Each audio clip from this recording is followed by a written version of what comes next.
Part 1. You will hear a conversation between an agent from City House Services and a customer who wants to have her house cleaned. First, you have some time to look at questions 1 to 4.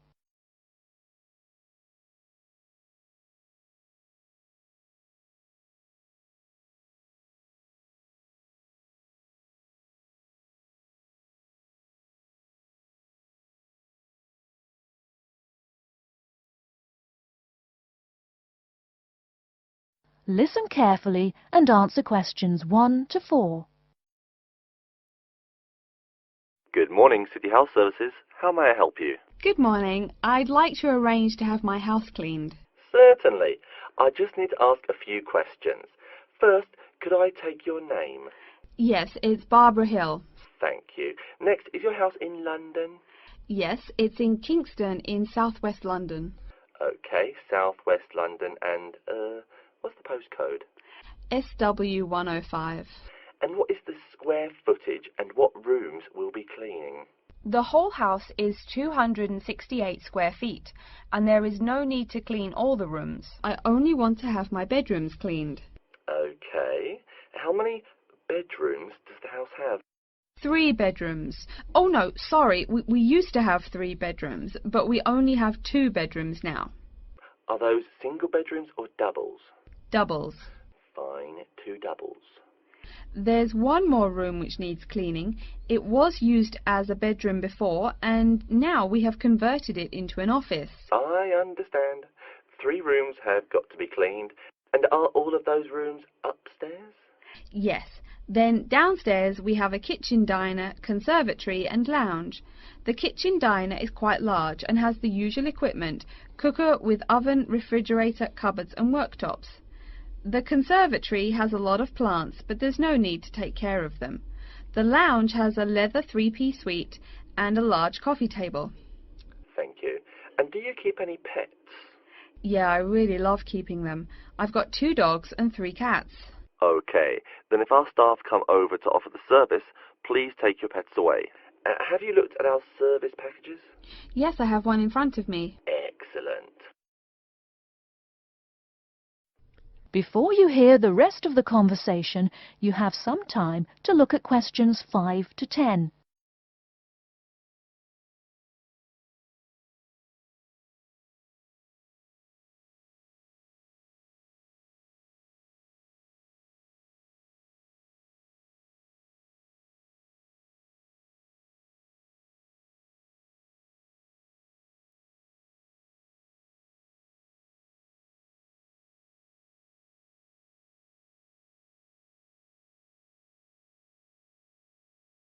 Now listen and answer questions 5 to 10.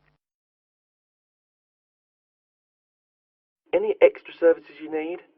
Switching bed linen, work in the garden, clean the glass in the conservatory, that kind of thing? No. Actually, replacing the bed linen, yeah, that would be good. No problem. I'll just make a note of that. How about curtains, mats and carpets? What would you like us to do with those items? The curtains. I'll have to think about that. I think we should have the carpets cleaned really well every quarter. Mats can just be done with the laundry. Of course. How about clothes? We can have our staff wash and iron them, or we can have them taken to a dry cleaner. Washing and ironing. No, just ironing. That'll be okay. Okay, fine. I know quite a bit about what you want now. I should let you know that we're located on 12 Amy's Road. That's A-M-Y-E-S. And we work on from Monday to Sunday except Tuesday and Wednesday. Could you let me know when is convenient for you?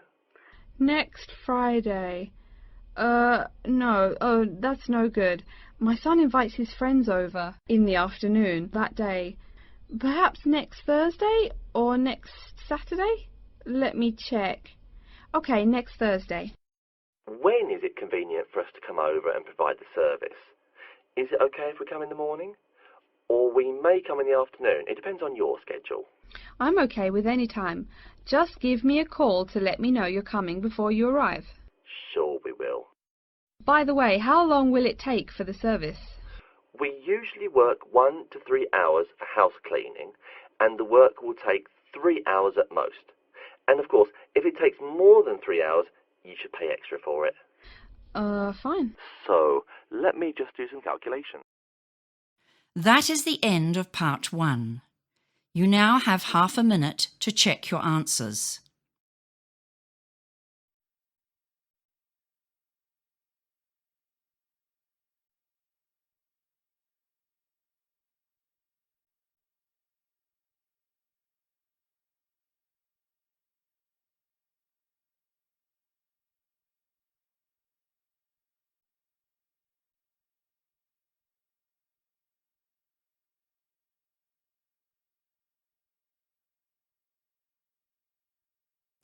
Now turn to part 2. Part 2. You will hear a guidance counsellor talking to a group of students. First, you have some time to look at questions 11 to 14.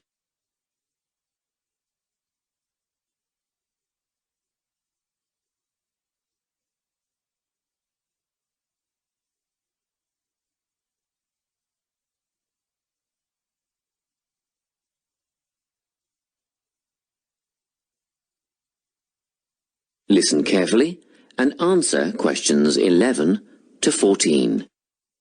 Hello everyone, I'm the Counselling Administrator here at St Ives College, and I've been asked to come and talk to you about our counselling team and the services that we offer. We have 3 professional counsellors here at St Ives, Louise Bagshaw, Tony Denby and Naomi Flynn. They each hold daily one-on-one sessions with students, but which counsellor you see will depend on a number of factors. If you've never used a counsellor before, then you should make an appointment with Naomi Flynn. Naomi specialises in seeing new students and offers a preliminary session where she will talk to you about what you can expect from counselling, followed by some simple questions about what you would like to discuss.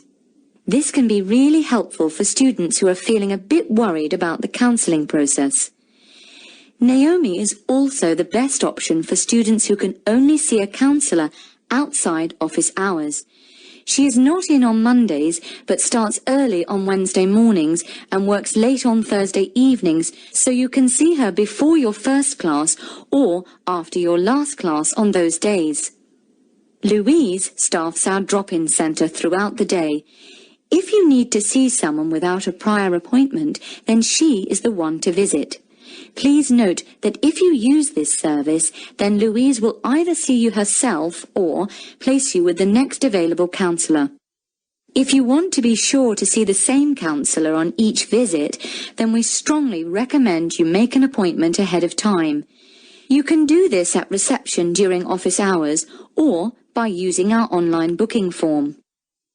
Tony is our newest addition to the counselling team. He is our only male counsellor, and he has an extensive background in stress management and relaxation techniques. We encourage anyone who is trying to deal with anxiety to see him.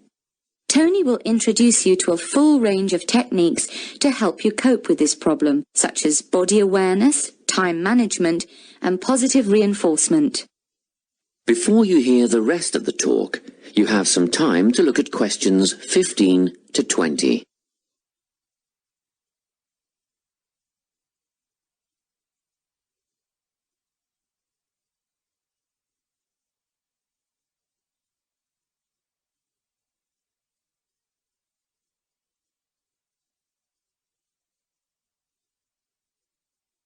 Now listen and answer questions 15 to 20. Each semester, the counselling team runs a number of small group workshops. These last for 2 hours and are free to all enrolled students. Our first workshop is called Adjusting. We've found that tertiary education can come as a big shock for some people. After the structured learning environment of school, it is easy to feel lost. In this workshop, we will introduce you to what is necessary for academic success. As you might expect, we're targeting first-year students with this offering. Getting organised follows on from the first workshop. Here, we're going to help you break the habit of putting things off, get the most out of your time, and discover the right balance between academic and recreational activities. With getting organised, we're catering to a broader crowd, which includes all undergraduates and postgraduates. Next up is a workshop called Communicating. The way people interact here may be quite different to what you're used to, especially if you've come from abroad. We'll cover an area that many foreign students struggle with, how to talk with teachers and other staff. We'll cover all aspects of multicultural communication. International students tend to get a lot out of this class, so we particularly encourage you to come along.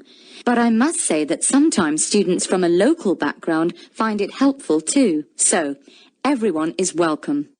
The anxiety workshop is held later on in the year and deals with something you will all be familiar with, the nerves and anxiety that come when exams are approaching. Many students go through their entire academic careers suffering like this, but you don't have to. Come to this workshop and we'll teach you all about relaxation and how to breathe properly, as well as meditation and other strategies to remain calm. We've tailored this workshop to anyone who is going to sit exams. Finally, we have the motivation workshop.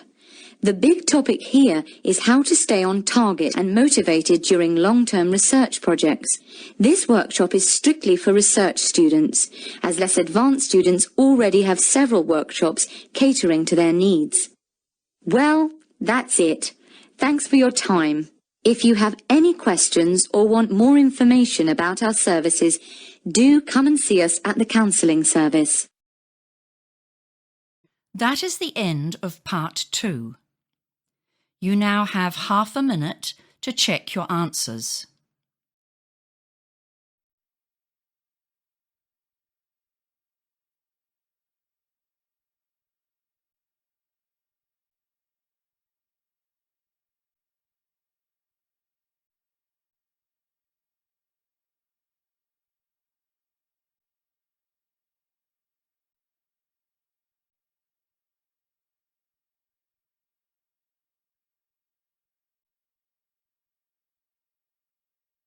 Now turn to part 3. Part 3. You will hear two students talking about the moa with the lecturer. First, you have some time to look at questions 21 to 26.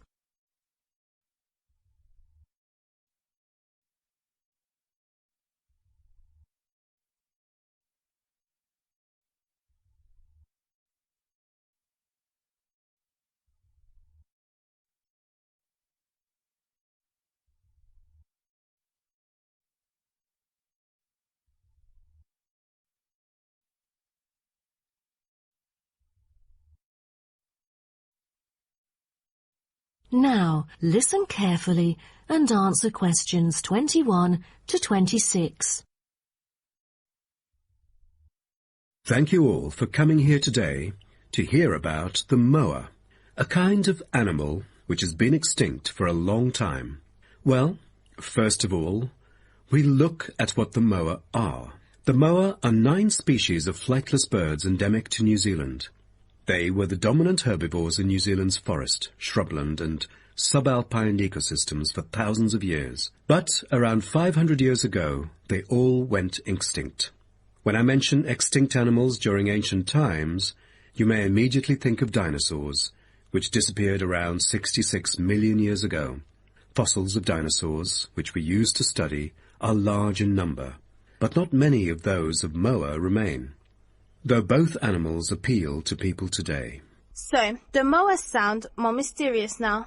But, sir, I've got a question about these flightless birds. How can we distinguish them from other birds? That's a good question. Birds are commonly characterized by being warm-blooded, having feathers and wings, usually capable of flight, and laying eggs, while the flightless moa, until their extinction, were the largest birds in the world. Their heads are relatively small in relation to their bodies, and they are the only wingless birds lacking even the vestigial wings and substantial tailbones in their family. That's impressive. But were they born to be like that? I mean, when they were chicks. Yes, absolutely. So let's move on to the chicks. The eggs of moa were laid in nests and incubated for about 2 months. The chicks would be well developed upon hatching, and probably would be able to leave the nests to feed on their own almost immediately. I've heard that the male moa are thought to have incubated the eggs. Is that true? I think there is a possibility for that. I've read somewhere that the sex-specific DNA recovered from the outer surfaces of eggshells suggested that these eggs were likely to have been hatched by the male, but we still need to consult more. But I have a question. There has been some occasional speculation that the moa were still alive, because someone said they had caught sight of them in New Zealand in the late 19th century, or even the 20th. Do you think it's possible? I'm not amazed by that, since that kind of thing has been claimed several times. But I find it funny, because no reliable evidence of moa tracks has ever been found, and experts still contend that moa survival is extremely unlikely. So what was the reason for the moa's extinction? I wonder if it was global warming or some other factors related to their living environment. Well, before the arrival of human settlers in New Zealand, the moa's only predator was the massive Haas eagle. Then the Maori arrived sometime before CE 1300, and all moa genera were soon driven to extinction by hunting. What a horrible thing. Before you hear the rest of the talk, you have some time to look at questions 27 to 30.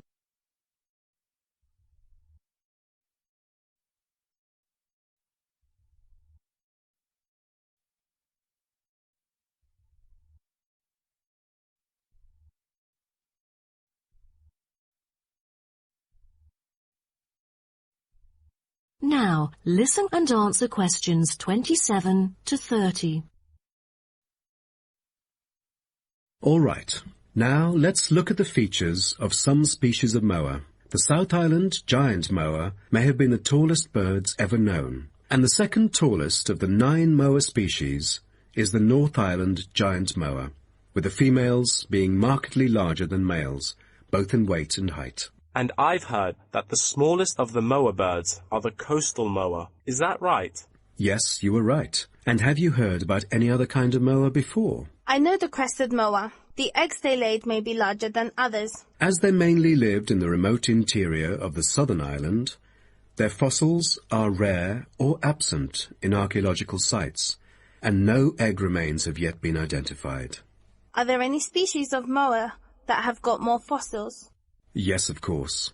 A considerable amount of remains of the stout-legged moa exist, due to the well-preserved properties of their habitat.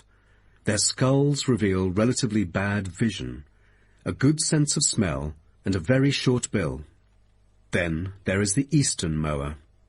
They were remarkable in having very long and narrow windpipes, which probably enabled them to make louder, more resonant calls than those of other moa, and had the greatest vocal abilities, so they could communicate when they could not see each other in the forest or at night.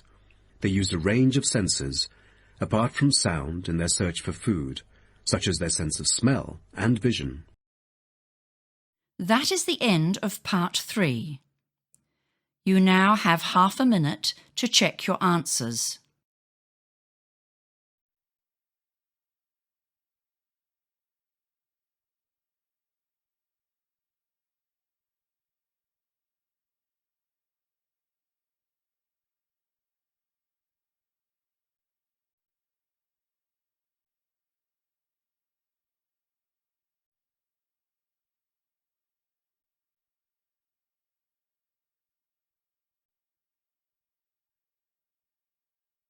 Now turn to part 4. Part 4. You are going to hear a lecturer giving a talk about whale migration. First, you have some time to look at questions 31 to 40.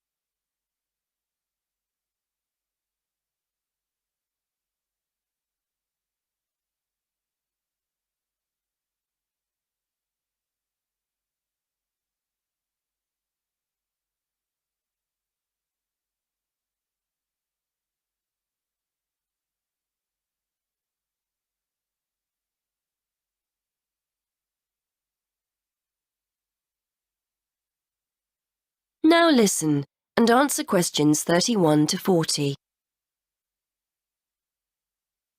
Today we're going to continue our investigation into the use of technology in plotting oceanographic migratory patterns.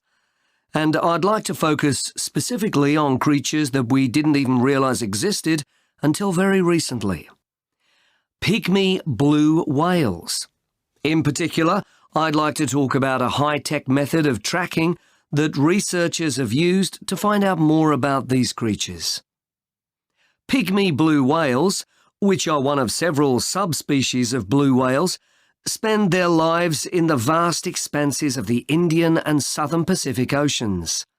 They were first identified as a distinct subspecies in 1966. Before then, they were probably confused with the Antarctic or true blue whale, so it's only recently that researchers have started to learn about them and their migrations to and from their breeding and feeding grounds. Scientists are interested in pygmy blue whales because, although they are a very mobile subspecies, very little is known about their movements and their populations.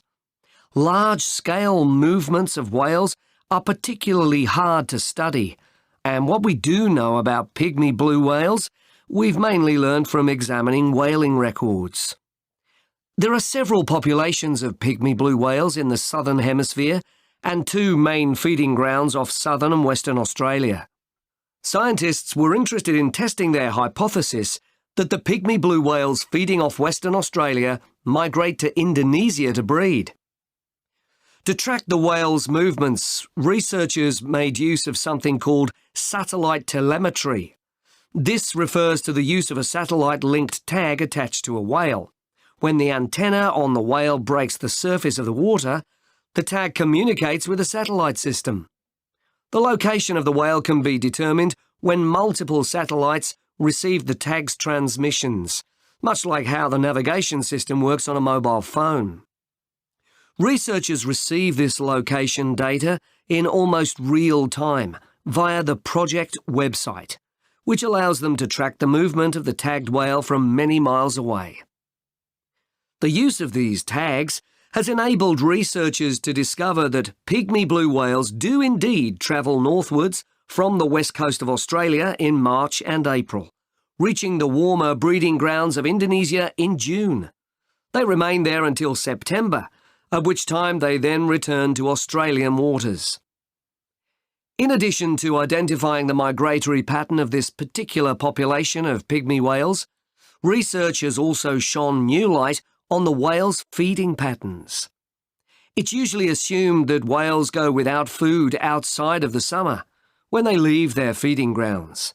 But interestingly, the pygmy blue whales studied travel from productive feeding grounds off Western Australia to productive areas in Indonesia, and therefore probably still have the opportunity to feed whilst they're in their breeding grounds.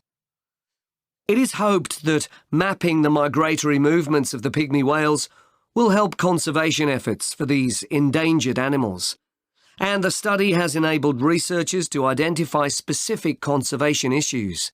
For example, the migratory routes of pygmy blue whales correspond closely with shipping routes. Consequently, researchers are keen to monitor whether this has any negative effects on the whale's behaviour. Baleen whales, these are whales that use filters to feed, not teeth, use sounds to communicate and to gain information about their environment. Clearly, as pygmy blue whale movements correspond to shipping routes, there is potential for the noise generated by ships to affect communication and hence social encounters and feeding. Previously, researchers could only hypothesise that pygmy blue whales occupying Western Australian waters travelled into Indonesian waters. Now that this hypothesis has been borne out by evidence, conservation efforts can be undertaken in a wider area than just Australian waters. However, scientists aren't stopping here.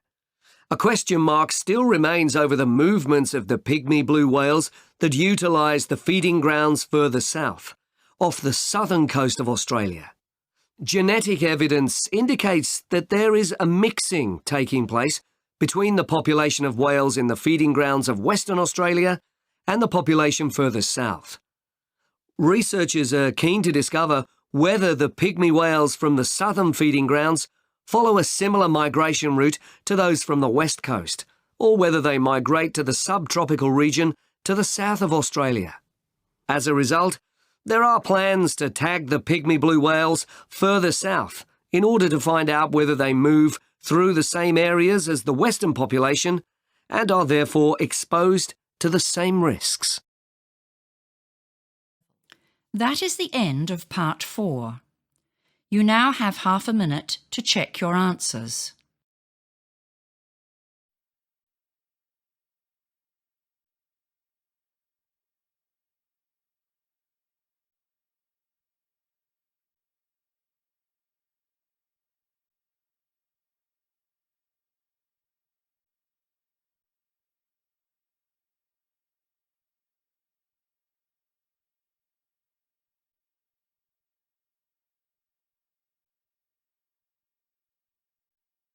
That is the end of the listening test. You now have 10 minutes to transfer your answers.